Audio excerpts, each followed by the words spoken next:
السلام علیکم ورحمۃ اللہ وبرکاتہ نحمدہ ونصلی علی رسولہ الکریم اما بعد فاعوذ باللہ من الشیطان الرجیم بسم اللہ الرحمن الرحیم۔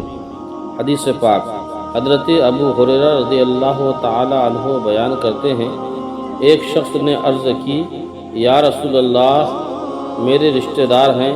میں ان کے ساتھ اچھا سلوک کرتا ہوں اور وہ میرے ساتھ برا سلوک کرتے ہیں، میں ان کے ساتھ اچھائی کرتا ہوں اور وہ میرے ساتھ برائی کرتے ہیں، میں ان کے حوالے سے بردباری کا مظاہرہ کرتا ہوں اور وہ میرے خلاف جہالت کا مظاہرہ کرتے ہیں۔ نبی اکرم صلی اللہ تعالی علیہ وسلم نے ارشاد فرمایا، اگر تم ایسے ہی ہو جس طرح تم بیان کر رہے ہو تو گویا تم ان پر گرم راکھ ڈالتے ہو۔ جب تک تم ایسا کرتے رہو گے، اللہ تعالیٰ کی طرف سے ان لوگوں کے خلاف ایک مددگار تمہارے ساتھ رہے گا۔